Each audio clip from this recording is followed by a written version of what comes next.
دوستو میں ہوں وصال اور ہم حاضر ہیں مڈ ایسٹ ٹاپ 10 کے ساتھ، یعنی مڈ ایسٹ کی 10 بڑی اور اہم خبریں۔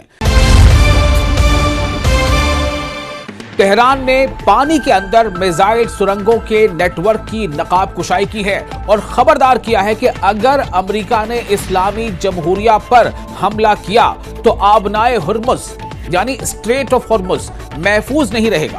ایران کے سرکاری ٹیلی ویژن نے یہ رپورٹ شائع کی ہے۔ اب آپ سمجھیں کہ اسٹریٹ آف ہرمز اگر محفوظ نہیں رہے گا، اس کا مطلب ہے کہ پوری دنیا پر اس سے اثر پڑے گا، تیل کی قیمتیں شاید آسمان چھونے لگیں گی، بہت زیادہ اس سے تباہی اور ڈسٹربنس پیدا ہو سکتے ہیں۔ ایران کی وزارت خارجہ نے یورپی یونین کی جانب سے ایران کی اسلامی انقلابی گارڈز کور یعنی IRGC کو بلیک لسٹ کرنے کے فیصلے کی مذمت کرتے ہوئے اسے غیر قانونی اور سیاسی قرار دیا ہے۔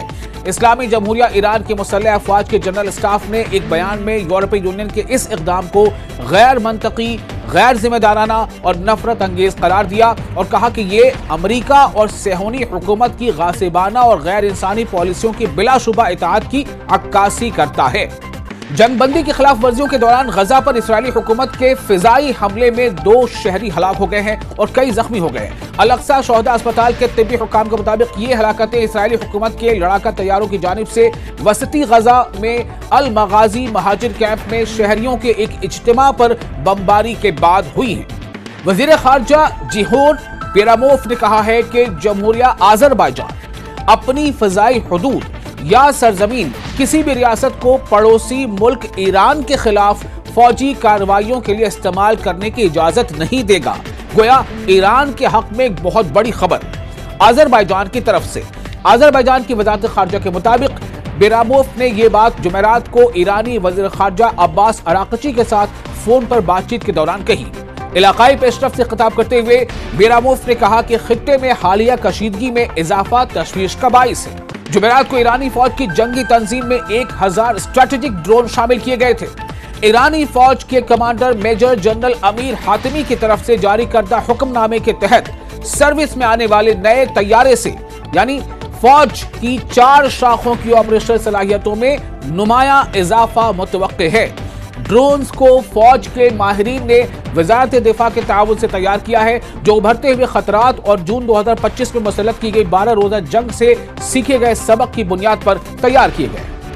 جمعے کے روز ایک امریکی فوجی بحری جہاز نے خلیج عقبہ میں لنگر انداز ہونا شروع کر دیا ہے کیونکہ ایران کے ساتھ کشیدگی میں اضافہ ہو رہا ہے۔ اسرائیل کی سرکاری نشریاتی ادارے کان نے یہ رپورٹ شائع کی ہے۔ یہ پیش رفت امریکہ اور اسرائیل کے درمیان جدید فوجی تیاریوں اور قریبی ہم آہنگی کے تناظر میں سامنے آئی ہے۔ ایران کی سپریم نیشنل سیکورٹی کونسل کے سابق سیکریٹری علی شمخانی نے خبردار کیا ہے کہ امریکی فوجی کارروائی کو ایک مکمل جنگ کا آغاز تصور کیا جائے گا اور فوری، جامع اور بے مثال ایرانی رد عمل کا اشارہ دیا جائے گا، جس میں تیل ابیب کے خلاف جوابی کارروائی بھی شامل ہے۔ جی ہاں، تیل ابیب یعنی اسرائیل، یعنی 2 ٹوک الفاظ میں ایران یہ اشارہ دے رہا ہے کہ اگر ایران پر حملہ ہوا تو ایران اس حملے کا جواب تو دے گا ہی دے گا، اسرائیل پر بھی حملے کرے گا۔ ایران کے دفاعی کونسل کے رکن شمخانی نے امریکی صدر ڈونلڈ ٹرمپ کی طرف سے دی گئی دھمکیوں اور مشرق وسطیٰ کے علاقے میں امریکی فوجی دستوں کی حالیہ تعیناتی پر رد عمل ظاہر کرتے ہوئے اپنے ایکس اکاؤنٹ پر پوسٹ کردہ ایک پیغام میں یہ وارننگ جاری کی ہے۔ امریکی عہدیدار اور سفارتکاری سے واقف 2 عرب عہدیداروں کے حوالے سے ایسی خبر ہے کہ امریکہ اس ہفتے سعودی عرب کو ایران پر حملے کی حمایت پر آمادہ کرنے کی کوشش کر رہا ہے۔ در حقیقت ایسا محسوس ہوتا ہے کہ امریکہ اور اس کے خلیجی شراکت دار ایک دوسرے سے مختلف سمت میں بات کر رہے ہیں۔ جہاں ٹرمپ انتظامیہ ریاض پر زور ڈال رہی ہے کہ وہ حملے کے معاملے میں اس کے ساتھ کھڑا ہو، جبکہ سعودی عرب، عمان، قطر اور ترکی کے ساتھ مل کر مذاکرات کے حق میں آواز اٹھا رہا ہے۔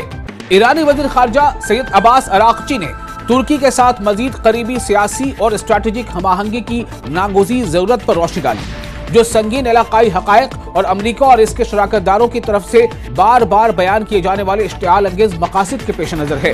اراغچی ترک حکام کے ساتھ اعلیٰ سطحی مشاورت کے لیے استنبول پہنچ چکے ہیں۔ یہ دورہ بڑھتے ہوئے علاقائی پیش رفت اور واضح طور پر بیان کردہ امریکی اہداف کے درمیان دونوں پڑوسیوں کے درمیان تیز تر ہم آہنگی کی بڑھتی ہوئی ضرورت پر زور دیتا ہے۔ شام کی حکومت اور سیرین ڈیموکریٹک فورس یعنی SDF نے سیرین ڈیموکریٹک فورس نے کئی ہفتوں کی لڑائی کے بعد جنگ بندی کے ایک معاہدے پر اتفاق کر لیا ہے اور دونوں فریق اپنے فوجی اور انتظامی اداروں کو ضم کرنے کا منصوبہ رکھتے ہیں۔